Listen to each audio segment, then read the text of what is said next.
Assalamualaikum warahmatullahi wabarakatuh. Hai, Haba. Apa kabar teman-teman semua? Mudah-mudahan kita sehat walafiat dan kita senantiasa dalam keberkahannya. Nah, kembali lagi di channel Ihsan Maulana di segmen Bincang Bola.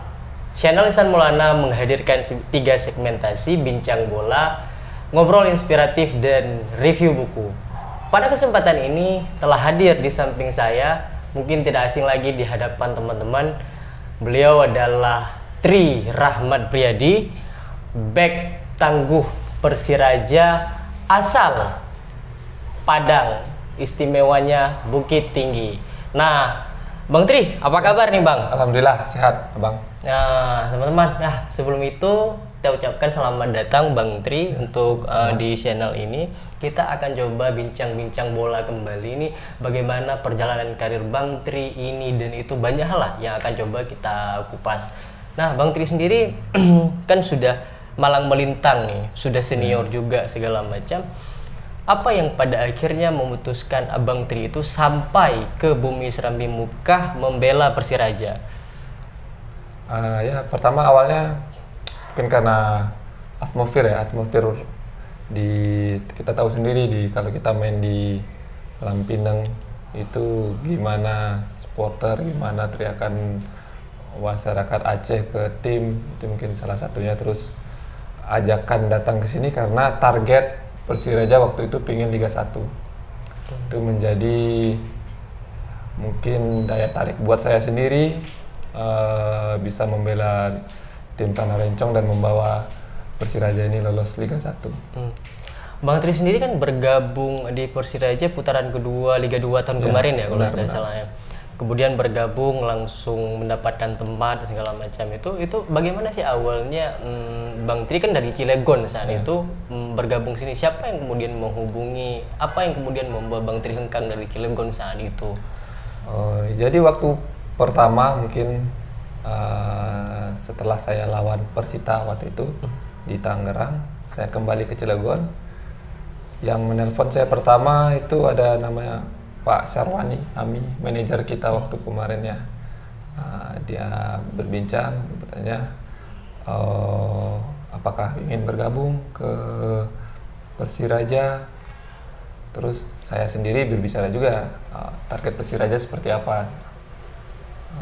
Dan akhirnya beliau bicara kalau Bang target Persiraja pengen lolos Liga 1. Kenapa saya ingin? Saya juga punya niat ke Persiraja karena saya tahu Cilegon tidak ada target waktu itu. Cilegon target cuman bertahan di Liga 2, sedangkan saya ingin cari tim bisa untuk lolos ke Liga 1. Makanya waktu Pak Ami berbicara seperti itu, saya punya pasti ada pertimbangan juga kan. Saya telepon keluarga dan akhirnya setelah itu buat memastikannya Pak Rahmat ya, Sekum dari Persiraja yang telepon saya, dan setelah itu saya mundurkan diri di Cilegon, saya ke Persiraja. Bang Tri, terus kan sudah tiba di Aceh dan saya amati itu tidak terlalu lama, sebentar cuman langsung sudah nyetel dengan teman-teman, kekeluargaannya dapat. Apa sih sebenarnya yang membuat Bang Tri kan sudah bermain di banyak klub nih, apa yang membuat Persiraja itu ketika banyak pemain baru itu cepat mereka itu berbaur, dan bagaimana peranan anak lokal di sini? Ya mungkin kalau menurut saya sendiri anak lokal di sini sangat berbaur ya. Maksudnya dia dengan pemain-pemain baru dia langsung menjadikannya seperti keluarga. Tidak ada ini mau jadi pemain baru ini bakalan jadi musuh atau jadi bersaing di tim, tidak ada. Jadi kita datang, mereka langsung menyambut kita seperti keluarga. Makanya siapapun yang datang ke Persiraja pasti itu udah sangat klop dengan tim ini.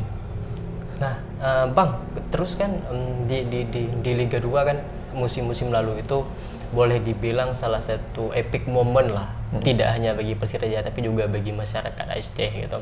Nah, Bang Tri sendiri saat itu kan kita bukan hanya pemain tapi juga masyarakat was-was saat kita gagal menang lawan Persik Kediri kan itu udah was-was segala macam itu. Bahkan kabarnya Pak Presiden juga memanggil semua pemain ketika hendak berhadapan dengan Sriwijaya satu malam. Bahkan juga sempat ada isu pemain ini bakalan kekhawatiran sebenarnya kekhawatiran. Sebenarnya apa yang terjadi saat itu yang apa tuh outlier yang banyak orang tidak tahu. Ya sebenarnya ya kejadiannya emang benar seperti itu dari kita, apalagi saya ya waktu itu lawan Kediri, saya salah satu orang yang tidak masuk waktu penalti. Dan setelah itu satu malam yang sebelum pertandingan lawan Sriwijaya saya dipanggil sama Pak Presiden sendiri, dan Pak Presiden bicara dengan saya, sudah lawan Kediri lupakan, kamu tidak perlu ingat lawan Kediri karena saya yakin kamu bisa kasih yang terbaik buat Persiraja besok lawan Sriwijaya. Jadi mungkin itu yang memicu saya sendiri ya. Kalau mungkin teman-teman yang lain saya tidak tahu, karena memicu semangat saya, memicu keinginan saya yang sangat besar membalas itu semua kegagalan saya, terus keinginan masyarakat Aceh Persiraja lolos Liga 1. Itu yang membuat saya mungkin kalau biasanya 100% ini 200% gitu. Berarti bahasa sederhananya penembusan dosa Trila, gitulah istilahnya teman-teman. Mungkin bisa jadi lah seperti itu kan. Iya. Walaupun biasanya main bola itu gol penalti itu hal yang sudah lumrah sekali kan. Benar. Cuman kebetulan momennya sakral itu aja sih itu sebenarnya. Dan itu pasti semua elemen di masyarakat Aceh sangat kecewa waktu itu kan. Pas lawan Kediri kita bisa kalah, pasti semuanya memikirkan Persiraja nih udah nggak bakalan lolos kanal. Kita setelah itu lawan tim kuat untuk Liga 2 kan, tim yang dibicarakan itu tim juara sebenarnya. Itulah semangat dari anak-anak, teman-teman semua yang sangat luar biasa lah. Nah kemudian kan alhamdulillah kita berada di posisi ketiga, kita lolos. Tri sendiri kan termasuk orang yang banyak dilirik oleh klub-klub lain, apalagi di klub-klub Liga 2 saat itu gitu. Ada berapa begini. Ada berapa tim sih saat itu yang menawar Bang Tri dari Liga 2 dan Liga 1? Dan apa alasan yang pada akhirnya memilih bertahan di Persiraja? Padahal kan kontraknya sedang-sedang saja. Gitulah. Ya. Kalau dibilang kalau lebih banyak emang Liga 2 ya. Liga 2 itu dari banyak tim kayak PSMS, kayak tim daerah saya sendiri juga Semen Padang. Pingin saya kembali, terus ada Tegal, Persekat Tegal dan Cimahi untuk Liga ini ya. Cuman kalau untuk Liga 1 cuman ada satu tim, Barito. Tapi kenapa saya pilih Persiraja? Satu, karena kekeluargaan. Dua, kecepatan saya bermain lebih banyak. Saya pikir saya bisa bersaing di sini. Karena kalau di tim-tim yang baru, saya harus setel lagi permainan saya harus setel lagi lingkungan saya. Jadi adaptasi ulang. Jadi banyak faktor lah yang memikirkan kenapa saya tetap di Persiraja, walaupun mungkin ada perbedaan nilai kontrak. Sebenarnya kalau untuk perbedaan nilai kontrak tidak terlalu besar sih, tidak terlalu besar. Tapi lebih enaknya karena pengen lebih banyak main juga kan. Itu aja. Sempat terpikir gini nggak Bang? Bisa ada dilema itu. Umurku nih udah 30. Udah 30 lah, udah kepala 3 lah gitu. Ini kesempatan untuk bermain di Liga 1 lagi atau kasta tertinggi sepak bola Indonesia lagi. Mungkin aku mainnya hanya beberapa tahun, sempat nggak itu jadi pertimbangan? Ya itu salah satu saya pertimbangkan. Kalau misalkan saya pindah ke tim lain atau Liga 1 tim lain, saya sempat cadangan lah, misalnya cadangan jarang main atau nanti buat tahun depannya saya lebih susah lagi karena umur saya juga udah kepala 3 lah. Udah kepala 3. Mungkin bisa saya bermain paling di Liga 2. Liga 2 pasti mungkin dapat tim yang biasa-biasa juga kan, karena kita udah umur juga mungkin kan, dan nilai pasar kita pasti turun juga karena tahun sekarang kita jarang main. Ada pertimbangan seperti itu juga. Dari penuturan Abang sendiri tadi, ini mungkin ada banyak teman-teman terutama fans Persiraja itu yang bertanya-tanya di posisi Abang tuh di bawah tuh kan banyak pilihan tuh. ada Kang Asep, ada Luis, ada Meter, terus apa lagi? Ganjar.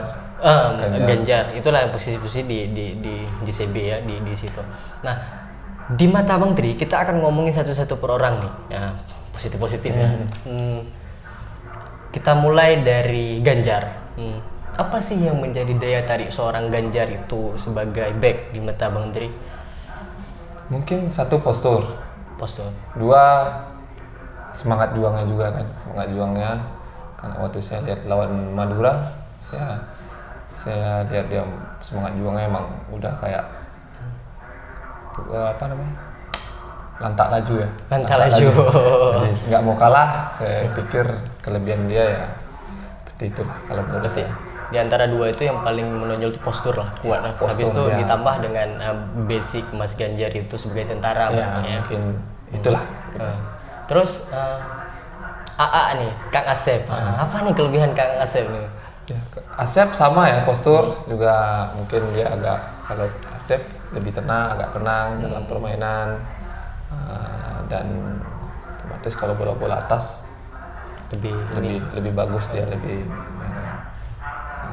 Terus kalau untuk permainan, karena waktu lawan Kediri sendiri saya nggak ikut karena saya masih cedera, dan saya juga nggak nonton, cuman sebentar, jadi saya nggak terlalu memperhatikannya. Tapi kalau untuk dalam latihan bagus. Asep punya pengalaman juga, dia udah pernah main untuk Liga 1, Liga 2 sama. Saya kenal Asep udah lama karena waktu saya di Pelita Jaya Senior, dia di junior saya di Pelita Jaya 21. Jadi saya kenal dia. Kemudian si Kribo nih, ya Luis siapa nih? Ya kalau Luis kita tahu sendiri kan, gimana Luis main apalagi di Lampinang kita tahu sendiri, nggak ada yang bisa ngalahin semangat dia, semangat juang dia di lapangan nggak ada yang bisa ngalahin. Kayak kerasukan gitu. Bukan kerasukan lagi, mungkin dia itu udah jadi ada setannya sendiri. Iya itu udah sangat, kalau buat dia juangnya kita akui semua. Iya. Terus back asing nih, Eden Meter. Semua orang tahu dari pertama, dan kita sadar lah dari pertama itu semua main agak sangsi nih. Tiba-tiba dia main pertama tuh dari Bayangkara hingga main terakhir kemarin itu bagus terus performanya. Sempat nyangka nggak sih bakalan terbalik seperti itu? Kalau saya sendiri enggak ya. Saya udah yakin dengan kemampuan dia. Cuman waktu pertama dia datang mungkin karena kondisi dia yang kurang fit ya, karena mereka datang pasti dia nggak ada latihan di rumah. Adaptasi cuaca. Jadi karena mungkin kalau keraguan masyarakat itu wajar. Karena dia datang nendang bola aja, dia nendang kanan kena kiri lah seperti itu kan. Tapi kalau dari saya sendiri, saya yakin dengan kemampuan dia, karena saya tidak mengenal satu orang pemain asing, satu atau dua orang pemain asing yang baru-baru datang ke Indonesia pasti seperti itu. Terus kan Mas Ri sendiri sempat duet di pertandingan perdana lawan Bayangkara. Itu kan pertandingan penting, pasti ada semua orang tuh, siapapun lah ada semacam agak shock sedikit gitu. Untuk duet sama Adam sendiri itu ada susah nggak sih koordinasinya? Waktu main lawan Bayangkara, saya pikir tidak ada problem ya untuk adaptasi sendiri, karena emang kita saling mengisi aja, saling membantu. Jadi kerja satu sama lain lebih gampang dan lebih mudah. Itu aja. Karena sebelumnya di latihan juga kita waktu sering diduetkan juga. Jadi mungkin pas di pertandingan chemistry-nya sudah lebih bagus kan. Nah, teman-teman, itu sekilas jawaban dari Mas Tri terhadap back-back di Persiraja, terutama di back-back tengah lah. Nah, kemudian nih Bang Tri, apa ya? Tadi kita sempat ngomong. Saya tanya sama Mas Tri, siapa sih idola pemain Mas Tri itu sebagai back? Beliau jawab kalau di internasional itu Nesta, kalau di lokal itu Hamka. Kenapa memilih Mas Hamka? Ya kita tahu sendiri Hamka kalau udah mungkin kalau semua orang tahu, mungkin kalau dia di luar dia kayak malas-malas atau latihannya Bayol, ya seenaknya dia. Tapi kalau di pertandingan kita lihat dia kan semangat juangnya, dia all out. all out sekali, sangat all out sekali, dan penampilannya emang bagus kan. Kenapa saya suka dia itu karena ya itu tanggung jawab dia di lapangan, keras dia bermain di lapangan. Auranya juga beda ya. Aura pemimpin dia itu ya juga bikin saya juga emang kagum dari dulu sih. Sebelum dia masih di Persija, saya sudah suka dengan gaya permainan dia. Suka permainan ya, bukan sifat. Kalau di luar lapangan dulu dia sangat nakal, jadi saya nggak pernah ambil itu ya. Kemudian di antara banyak bek dunia itu, kenapa pada akhirnya memilih Nesta? Kalau Nesta, kenapa tidak Maldini kan itu biasanya? kenapa milih Nesta? Nesta itu orangnya saya baca-baca, saya lihat dari permainan, bijaksana di lapangan, dan dia pemain belakang yang jarang sekali dapatkan kartu. Itu Nesta. Terus dia punya permainan bagus, punya tackle bagus, punya position yang bagus juga semua. Jadi kalau waktu itu AC Milan, kalau setiap AC Milan main pasti saya nonton. Berarti fan AC Milan juga atau fan Nesta-nya? Saya tidak menyukai tim, tidak ada suka, cuman saya karena menyukai satu orang aja, AC Milan Alessandro Nesta ya itu. Waktu Nesta di Lazio saya juga ikuti, mengamati dia. Cuman saya selalu menonton permainan, gaya bermain dia karena posisi dia sama-sama saya kan. Itu aja. Nah, itu sekilas kalau back dunia teman-teman. Terus kita masuk ke yang mungkin hal yang sudah banyak orang tahu tapi tidak orang tahu detailnya segala macam. Mas Riri kan sudah banyak membela tim-tim di Indonesia ini. Mas Riri juga tahu skandal yang 2018 itu yang tiba-tiba meledak bahwa mafia segala macam. Mas sendiri punya pengalaman tidak, misalnya maksudnya dihubungi oleh mafia atau siapa itu, tapi pada akhirnya Mas tolak atau Mas mencoba menjaga diri agar tidak disanksi segala macam. Karena kan ini persoalan yang dilematis. Satu sisi banyak klub-klub kita itu tidak ada uang segala macam, mereka masuk teman-teman, masuk segala macam. Bagaimana cerita-cerita yang mungkin bisa Mas bagikan? Ya kalau kejadian itu saya pernah waktu 2013 saya bermain di AFC Cup ya. AFC Cup waktu itu timnya Bojonegoro, Persibo Bojonegoro. Waktu itu kita main di kandang melawan tim Hong Kong. Sebenarnya saya tidak ditelepon, cuman saya saya dikumpulkan sama itu manajer tim, semua pemain dari luar untuk mau bermain, untuk menjual pertandingan. Saya terima uang di awal tapi saya kembalikan lagi. Langsung kembalikan dia kasih ke saya langsung kembalikan di saat itu juga. Karena saya tahu resikonya yang sangat besar. Ya. Mungkin kalau emang kita pikir, karena waktu itu Bojonegoro tidak ada gajian kan, gajian udah berapa bulan. Sulit sekali saya. Sangat sulit emang. Godaan-godaannya sangat sulit, tapi karena pikir karir juga ya. Karirnya yang kita pikirkan lebih panjang dan resikonya yang sangat besar, itu saya tidak pernah terima. Saya tidak terima walaupun dia manajer itu bicara ini itu, tapi memang pendirian saya tidak mau. Saya kembalikan uangnya langsung di tempat. Ya. Saat itu kan berat itu Mas, pertimbangannya karir ini tuh. Di detik-detik ketika hendak mengembalikan segepok uang itu, ini tuh sempat misal nggak, alah maunya ambil lah, maunya jagalah gitu kan, pasti kita kan sulit ini. Enggak, kalau saya sendiri karena emang udah niat dari saya tidak mau ngambil uang. Satu, uang itu nggak bakalan berkah. Ya.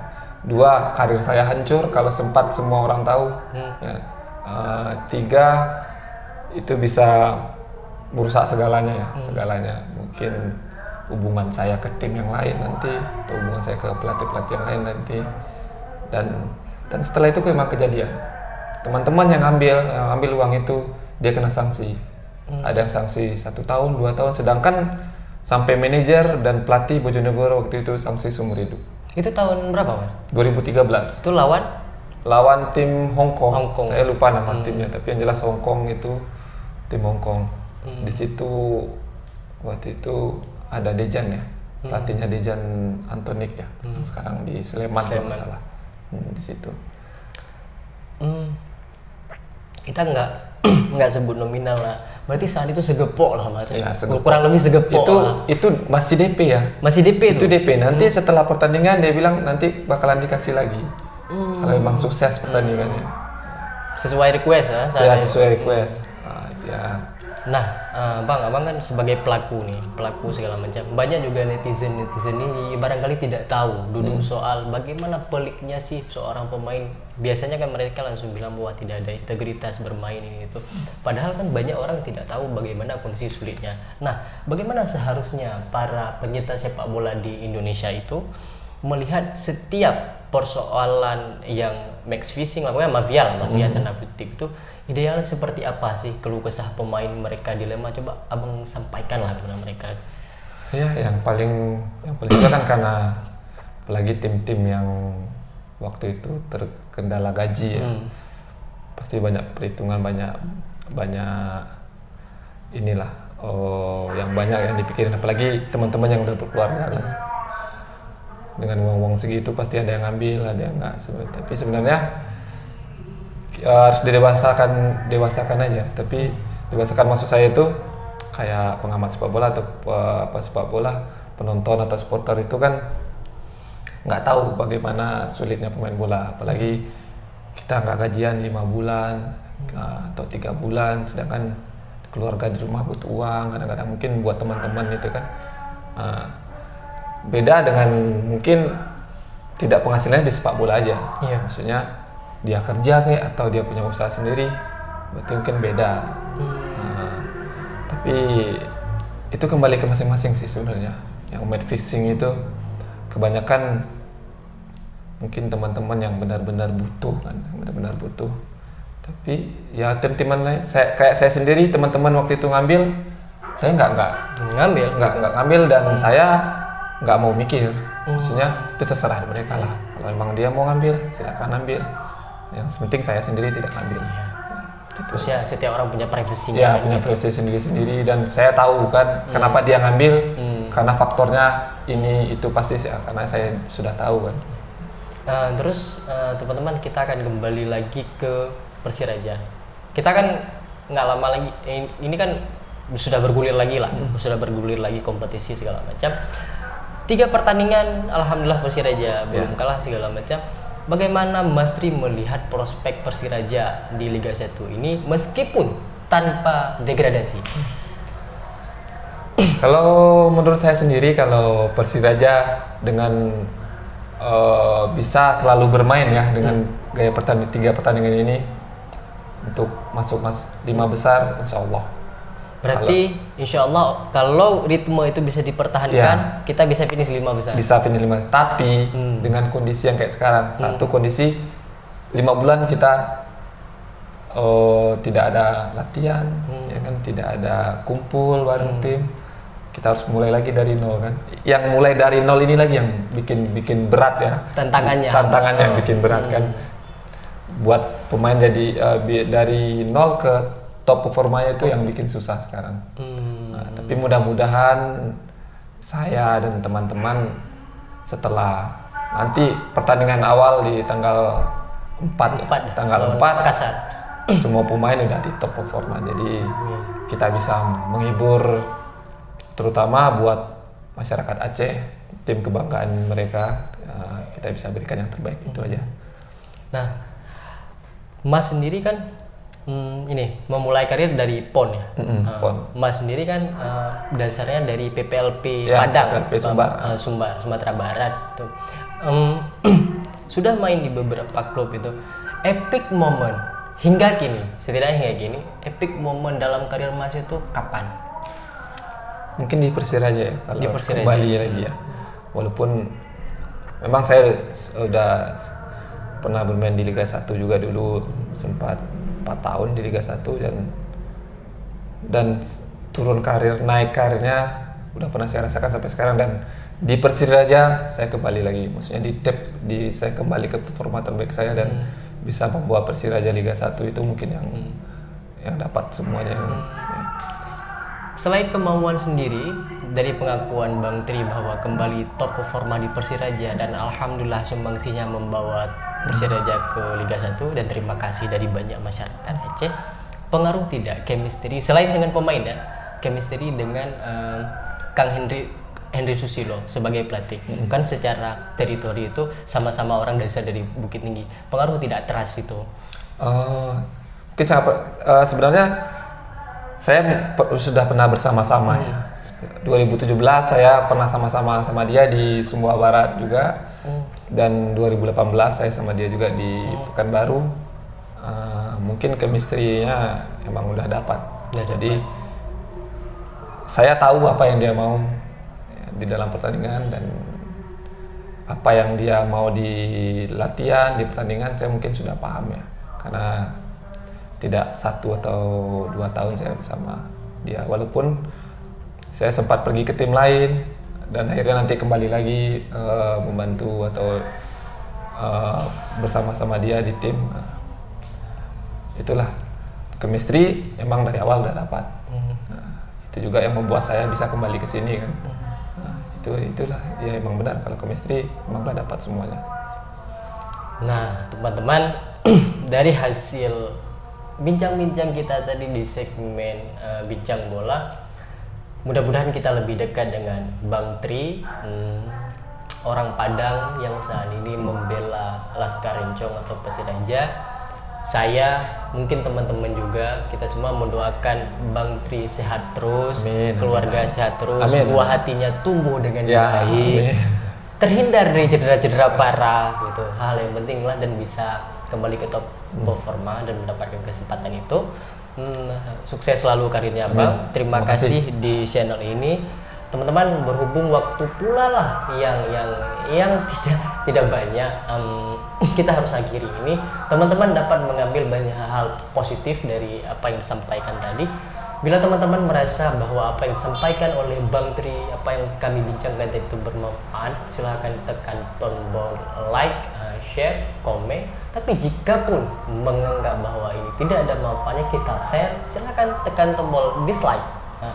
Mudah-mudahan persepak bolaan Indonesia makin tumbuh, kemudian persepak bolaan Aceh juga makin berkembang dan maju. Sukses terus untuk kita, lantak laju untuk Persiraja. Wassalamualaikum warahmatullahi wabarakatuh. Ciao.